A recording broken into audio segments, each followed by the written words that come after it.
Yo, what's up everybody? Welcome to another video of Football with Moje. Today we are going to focus on two things. Is it two things or we're going to focus on one thing? Yes, we're going to focus on one thing, and that is United versus Tottenham Hotspurs on the 21st of May in Bilbao, Spain. That is the Europa League finalists, right? And before we get into that, of course, I would like us to talk about these two teams in the Premier League, like how they have fared this season. Terrible, very dreadful, I might add. And I just want to try to understand their problems. I want to understand what happens after the Europa League final. On both teams, whichever wins, what happens. So we'll start with United, the bigger team, and what is currently happening, of course, it's unprecedented. Something that has never been seen. And I can assure you the players, the manager, and the fans at large want to see their season end as quick as possible.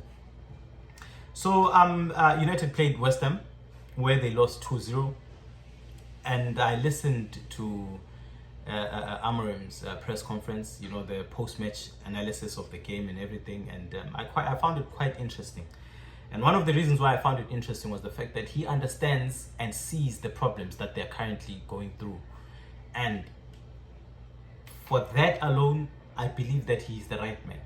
Of course, before that, I believe he was the right man. Solely because of his history. Before coming into United, he was at Sporting. He was able to win 3 league titles, I believe. And he was able to do this against, obviously, the likes of Benfica and Porto. These are two very big teams. So he was able to compete with those. And in so doing, he was able to win 3 leagues. So he is a person that can be able to compete at the highest level. He is a person that can be able to win. He has won with the 3-4-3 formation that he's trying to obviously introduce in United, and currently it seems like it's failing. But also that could be because the players that he's working with are not his. And also, I've always said that, okay, let's use Jurgen Klopp for example. Jurgen Klopp, before he came to Liverpool, right? That was Brendan Rodgers' squad. And that season, 2015, sorry about that, 2015, Brendan Rodgers was terrible, right? I think he was around 7th position. And he left before Liverpool made it out the group stages of the Europa League, or they were in the last 16 maybe. When Klopp came, of course in the league they didn't do much. I think that season when it ended, Liverpool was 7th, but they had made it to the Europa League final, which they lost. They had made it to the League Cup final, which they had lost too. But the key difference in all that was how Liverpool started playing, how many joyful moments we had. The ride was promising, And with United right now, obviously they're terrible, right? We see that they're terrible. There's nothing there. But in the Europa League, they're doing something better. They understand that in the league, they're finding it difficult. Maybe that's one of the reasons why maybe the Premier League is deemed difficult and competitive. In those sides that these guys in the Europa League final are doing much better, but in the league, they're just failing. And in them failing, they're just, wanting it to just get to the end as quick as possible. So, here's his post-match analysis of the game, right? He gave a few things, like a more detailed breakdown of his statements, right? One of them was the disappointments and responsibilities, right? Obviously, they're disappointed and they're not taking responsibility. And another problem of theirs is the fact that when they concede, there's no sense of urgency. When they concede, it's like they're comfortable with it. They switch to a zone where they're trying to not concede, or they just, they're not, there's no sense of urgency, and that is what we need. That is what you need. If you are to believe that you're a massive club, if you are a massive club with the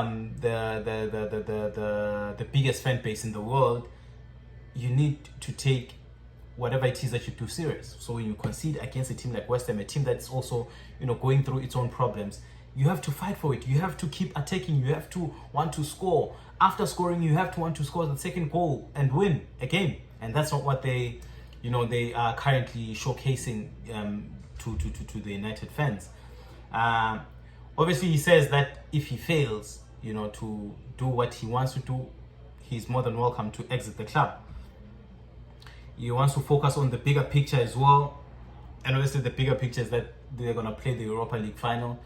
He just doesn't want to dwell much on what's currently happening, you know, the sad part of or the disappointments of what is happening in the league, because you do that and it traps you, and going into the Europa League final you might not even do good because you're still caught on what is happening in the Premier League.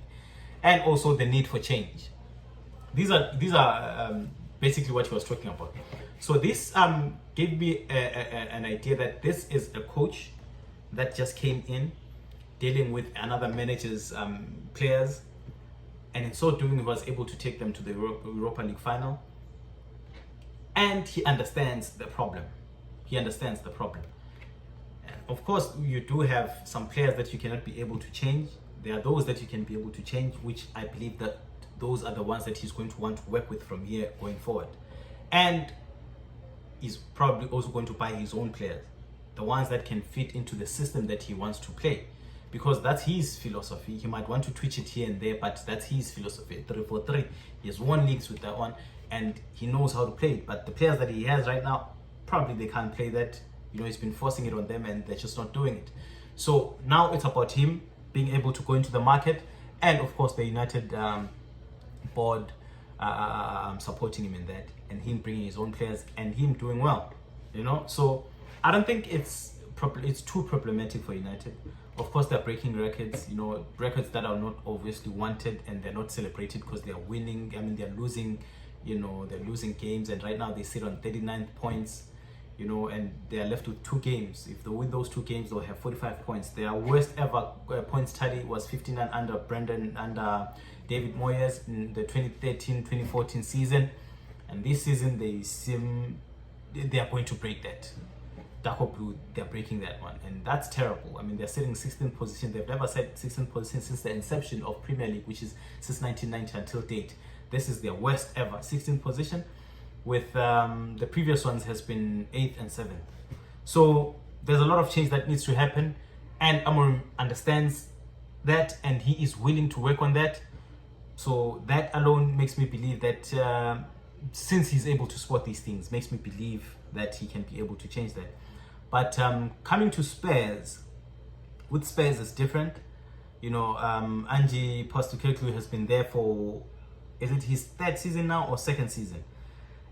And for where they are, 17th place for someone who's been there for longer, even though they're doing well in the Europa League. But for the fact that he's been there longer and he's performing like that, I don't know if he is to be trusted. I don't know if next season they'll do better, because it seems like with every season they don't do better. You know what I mean? And his first season they were so good that they were so close to, you know, being in the top 4, and now a year later they're sitting 17th place. You know, having scored 63 goals and conceded 59. These are teams that are conceding for fun. In home games, they've amassed 21 points. In 18 home games, they've amassed 21 points. I don't know, man. This is just not good enough. This is not good enough. And I'm saying that whether he wins or loses, the guy should be sacked. They need someone different. But also that could stop them if he wins the Europa League, which to me, whether he wins or not, he should just go. But for the fact that Spurs have not won anything in years, and he brings that to them, I mean, that's the Europa League final. It's not, I mean, the only thing that's better than it has to be the Champions League. You can't say that the league is better than it, because I mean, this one is continental. You know what I mean? It's something that happens in Europe, and they were able to win, so it's good. It's only second to the Champions League. So if he is able to win that, maybe, you know, the Spurs board might be lenient on him and let him stay one more year to see if he can be able to change that. But if they were to win that, there's a shift and an upgrade of mentality that will take place, you know, in that Spurs team, and things might change, and it might change for the better. But there's just a lot of things that he needs to work on, you know, in changing the club and taking them to better levels. And the first way to do that is to win, and that's something that Mourinho has failed to do. That is something that Conte has failed to do. That is something that their previous manager, I forgot his name, who's currently now coaching United States. You know, so And these are two teams that are at their worst ever season. They're playing against each other in Bilbao, Spain. So now, who's gonna win? That is the question. Who is gonna win? And I think United has this in the bag. And the reason why I think they have it in the bag is that they know how to play. They know how to play these sort of games. We've seen them. You know, they've won the Europa League with Mourinho. You know, and they know how to rise to such occasions. Spurs obviously are not a bigger club than United. But for the fact that United are sitting 16th, they understand the amount of stress, the amount of devastation they have brought into their fan base, into their brand altogether. So they're going to go out into the field wanting it more, you know. But with Spurs, they have Son, who has dedicated, you know, most of his career. I think he came to Spurs at 23, 22 there, and right now he's somewhere around 33. They owe it to him, you know, for his loyalty, for him to be at that club and fight for them. They owe it to him to, you know, to bring it home, and the fan base, you know, for the support they have gotten. So these are two teams that they need to win. These are two teams that they need to win. So all that we just have to, you know, check out is just what's gonna happen on the day. It's just as it's just as good a final as the Champions League, you know, because these are two teams that have been terrible the entire season, and now they have a chance to wipe their fans' tears with something. Which team will win? Where will it go to? And also, Ange Postecoglou has also mentioned that in his second season, he always wins a trophy. This is his chance to prove that. Will he be able to do it? I guess that remains to be seen. So thank you guys for watching this video until this point. Please do not forget to like and subscribe and comment also your thoughts on what's going to happen and what these two clubs should do going into next season. Should Spurs sack Ange Postecoglou, or should they stick with him one more season and see where he takes them? Should do you think Amorim is the right man for United? Because I believe that sacking him now in 6 months' time, I mean, he has only been there for 6 months. Sacking him would just be costly for United. Who will they bring? You know, there's just so much there's just so much going on that I believe they should just stick with him. They should just give him all that they think he can be able to need and have, and if he can be able to, you know, produce results in that, then we'll just see how it goes. But so far so good. So far so good for him. Obviously not in the league, but in the Europa League, I mean, he's been able to change these boys, and that's what they need. Even going into the Premier League, that's what they need. That desire that they showcase in the Europa League final. Them being able to score so many goals against a Bilbao side that has not, you know, that has the best defensive record in the La Liga league. I mean, it shows that they're capable. So why then, when you are 2 goals down, you don't have that agency? So that's something they need to replicate in the Premier League too.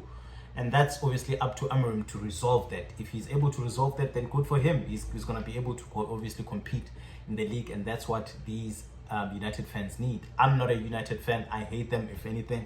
But for the fact that they are Liverpool's rivals, you want to see them there. You don't want to see them down to 16th place. Now that's not good. That's what I've always said, that with United, you laugh, you celebrate their losses until it's not too fun anymore. And that's where they are currently. You know, I feel for them. I want them to rise. I want them to take themselves serious. I want them to remember who they are. They are Liverpool's rivals, for goodness sake. Get yourself up there. All right, so thank you guys for tuning in. See you again in the next video. Bye.